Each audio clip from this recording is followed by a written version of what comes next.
নমস্কার বন্ধুরা, রাখি হোমমেডের আমি রাখি। আমি আজকে একটা ভিন্ন স্বাদের চিকেনের রেসিপি আপনাদের সঙ্গে শেয়ার করব। চিকেনের রেসিপিটা আমি কেমনভাবে বানাচ্ছি সেই ভিডিওটা আপনারা দেখতে থাকুন। চিকেনের রেসিপিটা বানানোর জন্য আমি যা যা উপকরণ নিয়েছি সেগুলো আপনারা দেখে নিন। এখানে 700 গ্রাম চিকেন নিয়েছি। চিকেনটাকে ভালো করে ধুয়ে আমি পরিষ্কার করে নিয়েছি। দুটো পেঁয়াজ আমি পেস্ট করে নিয়েছি, আদা কুচি নিয়েছি, কাঁচা লঙ্কা নিয়েছি, টমেটো নিয়েছি, ক্যাপসিকাম নিয়েছি, ফ্রেশ ক্রিম নিয়েছি, দই নিয়েছি পরিমাণ মতন, বাটার, ফোড়নের জন্য নিয়েছি একটা শুকনো লঙ্কা আর গোটা গরম মশলা, পরিমাণ মতন নুন নিয়েছি, চিলি ফ্লেক্স নিয়েছি, চিনি নিয়েছি, গোটা জিরে নিয়েছি, গোটা ধনে নিয়েছি 1 চামচ, আদা আর কাঁচা লঙ্কা একসঙ্গে পেস্ট করে নিয়েছি। কড়াইতে আমি 1 চামচ বাটার দিলাম। বাটারটা গলে গেছে। এবারে ফোড়নে দিলাম একটা শুকনো লঙ্কাকে ফাটিয়ে, এলাচ দিলাম, লবঙ্গ দিলাম 4-5টা, আর দিলাম দারচিনি। এবার ফোড়নটাকে ভেজে নেব যতক্ষণ না ফোড়ন থেকে একটা সুন্দর গন্ধ বেরোয়।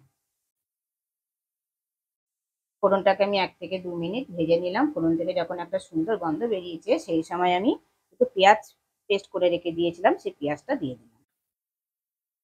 পেঁয়াজটা দিয়ে ভালো করে কষতে হবে যতক্ষণ না পেঁয়াজের কালারটা চেঞ্জ হয়। 2 থেকে 3 মিনিট কষার ধরুন পেঁয়াজের কালারটাও চেঞ্জ হয়ে গেছে, পেঁয়াজের রসটাও পুরো শুকিয়ে গেছে। এবারে আমি আদা আর কাঁচা লঙ্কা পেস্টটা দিয়ে দিলাম। আদা কাঁচা লঙ্কার পেস্টটা পেঁয়াজের সঙ্গে মিশিয়ে আবারও ভালো করে কষে নিতে হবে যতক্ষণ না আদার কাঁচা গন্ধটা যায়। গ্যাসটা কিন্তু একদম লো টু মিডিয়ামে রাখবেন। এই রান্নাটা করতে গেলে ধীরে সুস্থে করতে হবে, একটু সময় দিয়ে এই রান্নাটা করতে হবে, গ্যাসটা কিন্তু বাড়ালে হবে না। আদা আর কাঁচা লঙ্কাটা পেঁয়াজের সঙ্গে মিশিয়ে নিয়ে কষে নিলাম। এবারে আমি 3 টেবিল চামচ দই অ্যাড করব।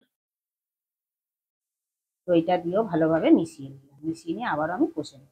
এই সময় কিন্তু একদম গ্যাসটা লো ফ্লেমে করে দেবেন, নাহলে দইটা কেটে যাওয়ার সম্ভাবনা থাকে।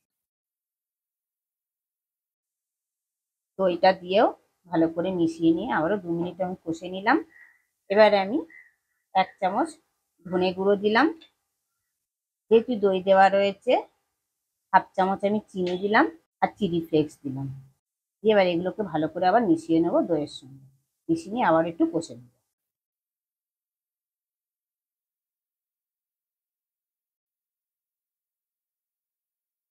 পুরো মশলাগুলো আমি দইয়ের সঙ্গে মিশিয়ে নিয়ে কষে নিলাম 2 মিনিট। এবার আমি ধুয়ে রাখা চিকেনগুলোকে দিয়ে দিলাম। 2 চামচ আমি নুন দিলাম। নুন দিয়ে আমি চিকেনটার সঙ্গে ভালোভাবে মিশিয়ে নিলাম। এবার আমি 3 থেকে 4 মিনিট ভালোভাবে আমি কষবো সব মশলাগুলোর সঙ্গে চিকেনটা। 3 থেকে 4 মিনিট ভালো করে কষে নিলাম। কষে নিয়ে এবার আমি 2 মিনিটের জন্য ঢেকে দিলাম। 2 মিনিট পর ঢাকাটা খুলে দিলাম, দিয়ে আবার একটু নাড়াচাড়া করে দিলাম। দেখুন বন্ধুরা, চিকেনের কালারটাও চেঞ্জ হয়ে গেছে এবং জলটাও রিলিজ হয়ে গেছে। ভালো করে আবার একটু নাড়াচাড়া করে দিয়ে আবারও আমি 4 মিনিটের জন্য ঢেকে দিলাম। একটা ফ্রাই প্যান বসিয়ে দিলাম। বসিয়ে দিয়ে আমি অল্প পরিমাণে একটু সাদা তেল অ্যাড করলাম। 1/2 চামচ বাটার দিলাম। তেল আর বাটারটা গরম হয়ে গেছে। এবার আমি 1/2 চামচ গোটা জিরে দিলাম, কয়েক টুকরো আদা কুচি দিলাম আর কয়েক টুকরো কাঁচা লঙ্কা দিলাম। এবারে সবগুলো একসঙ্গে ভালো করে ভেজে নেব। আর ফোড়নটাকে একটু ভেজে নেব। ফোড়নটাকে আমি 1 থেকে 2 মিনিট ভালোভাবে ভেজে নিলাম। ফোড়ন থেকে যখন একটা সুন্দর গন্ধ বেরিয়েছে এই সময় আমি দুটো টমেটো কেটে রেখে দিয়েছিলাম, টমেটোটা দিয়ে দিলাম। একটা ক্যাপসিকাম কেটে রেখে দিয়েছিলাম, ক্যাপসিকামটাও দিয়ে দিলাম। 1/2 চামচ নুন দিলাম। নুনটা ভালো করে মিশিয়ে নিলাম ক্যাপসিকাম আর টমেটোর সঙ্গে। ভালোভাবে মিশিয়ে নিয়ে একটু নরম হওয়ার জন্য আমি ক্যাপসিকাম আর টমেটোটা যাতে তাড়াতাড়ি নরম হয়ে যায় আমি 3 মিনিটের জন্য ঢেকে দিই। 3 মিনিট পর ঢাকাটা খুলে দিলাম। দেখুন বন্ধুরা, আমি এটা নরম হয়ে গেছে। এবারে আমি এই ফোড়নটাকে আমি মিশিয়ে দেবো চিকেনের মধ্যে। আমি চিকেনের মধ্যে এই ফোড়নটাকে দিয়ে দিলাম, টমেটো ক্যাপসিকামের ফোড়নটা।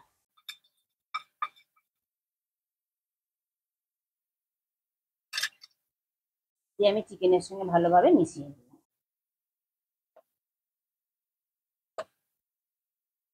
চিকেনের সঙ্গে ভালো করে মিশিয়ে নিয়ে আমি 1 কাপ জল অ্যাড করলাম। জলটা দিয়েও ভালোভাবে সব মিশিয়ে নিলাম। মিশিয়ে নিয়ে আমি 5 মিনিটের জন্য ঢেকে দিলাম। 5 মিনিট পর ঢাকাটা খুলে দিলাম। বন্ধুরা, আমি চেক করে নিয়েছি, চিকেনটাও সব ভালোভাবে সেদ্ধ হয়ে গেছে। ক্যাপসিকাম আর টমেটোটা যখন আপনারা এখানে ফোড়নে দেবেন, তখন কিন্তু ভেতরে দানাগুলো দেবেন না, টমেটোরও দানাটা ফেলে দেবেন এবং ক্যাপসিকামের দানাটাও ফেলে দেবেন। এবার আমি 1/2 চামচ গুঁড়ো গরম মশলা অ্যাড করলাম আর 2 টেবিল চামচ ক্রিম অ্যাড করলাম। 2 টেবিল চামচ আমি ফ্রেশ ক্রিম অ্যাড করলাম। করে আমি ভালোভাবে চিকেনটার সঙ্গে মিশিয়ে নিলাম।